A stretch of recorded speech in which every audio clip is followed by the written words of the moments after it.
Hello, everyone. My name is Stanley St. Rose, and today we're going to be talking about Miss Brill, written by Katherine Mansfield. Now, before I go into summary analysis of this work, please remember to leave a like, subscribe, and/or comment so that the channel can continue to grow. Wow, wow, wow, wow. So, this work here, very interesting, by Katherine Mansfield. Interesting work. Um, it's very sad. Miss Brill is a very sad individual. Her name is Miss Brill. She's not interesting. She's very alone, boring. Her life is boring. She's a teacher. She has English students, and yeah, her life. She never got married. No kids, no nothing. I mean, she's all alone. She works, and she has her routines. Yeah, like on Sundays she goes to the park and sit and watch um, the world around her, and that's what she does. That's what she does, and it's not interesting at all. And so, if in this work, she has this fur necklet, this fox fur necklet, that she takes to this park with her, and it's like this like symbol of beauty, this companion that she has, and it means a lot to her. And Miss Brill, she has this routine of going to the park and watching people. She watches the kids, the mothers, the couples, the old couples, the young couples, and in her mind, you know she's enjoying her imagination of what their lives are, what they're doing, the conversation that they're having. She loves to eavesdrop. So when people are having conversation next to her, she listens in, to be kind of like the spectator, this watcher, this audience in the lives of these people. And in her mind, she's created an intricate reality for herself where she's watching this play, and she's just like this fly on the wall in these people's lives. That the park is like her TV, basically. That she's watching these people, their lives, and what they're up to, the conversations that they're having. And so it's very interesting, very interesting. Um, she throughout this time that we get to watch her in the park, she sees old couple, she sees mothers chasing children, she sees it's the same type of people every Sunday too. So she's very aware of her surroundings, and this is something that comes with age. When you get older, you start to notice the little things in life, the people, the faces, the smiles, the moods. You start to get very sensitive towards the world around you. She notices the feeling of the atmosphere, the temperature, the moisture in the air, you can say. She's so observant. It's almost like she can feel what's in the atmosphere, what's in the air, because she's been watching and observing so long. And she's so alone and so bored that she has to pay attention to all the nuances of the things that are around her. So it's a very sad and boring life. And basically, what happens to her within this work, she listens in, she watches things, she sees things that happen. She sees an old lady get blown off by this man that she knows. She sees an old couple that she's seen before. They're not talking this time. That we get to watch her sitting in the park. And then there's a young couple. The young man blows her off and insults her because he wanted his girlfriend to tell him that she had affections for him and she wouldn't do it, and he thinks that Miss Brill was close by and probably listening in, and that made his girlfriend nervous, or timid. So the young man tells Miss Brill, you should stay home, you should, like, stay in your cupboard and just never come out.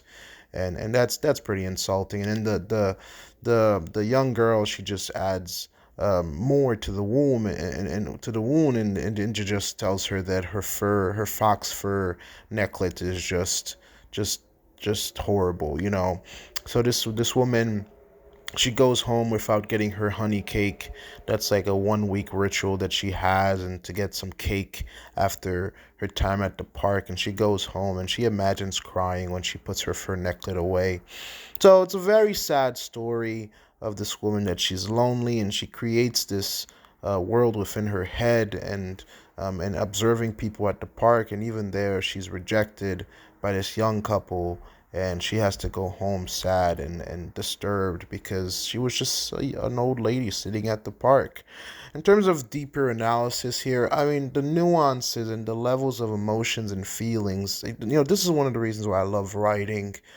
Because writers can really pay attention to the sentimentals, the little things that we don't pay attention to, how someone feels, the nuances of emotions and feelings and words and actions.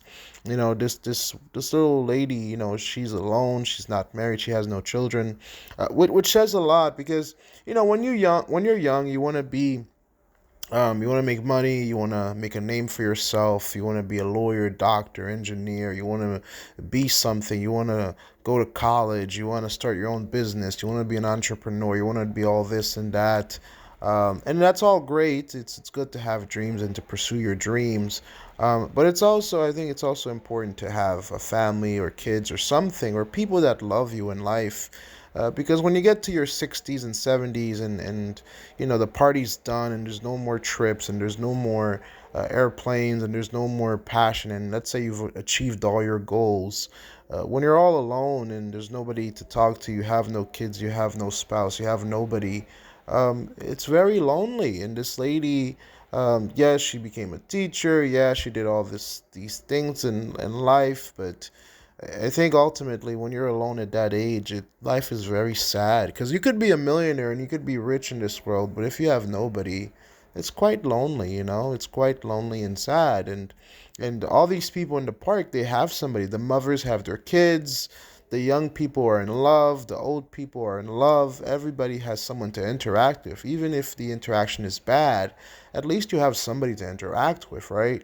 And so this, Miss Brill, she has nobody, she's all alone, and she's resort to having these imaginations, and she's built this internal world inside of her body, and it's quite alone, it's quite lonely, it's quite sad, it's quite teary that her only companion is this fox furry necklet thingy, and the fox furry necklet thingy gets insulted. And so this little woman, she's all alone, and the thing that meant so much to her, this young couple just obliterate her and the necklet, and she goes home crying. I mean, she goes home and she's so disturbed. It bothers her so much. It stabs her so much that she doesn't even get her honey cake. That's what she always does after going to the park, is getting her precious honey cake, but she doesn't get her precious honey cake.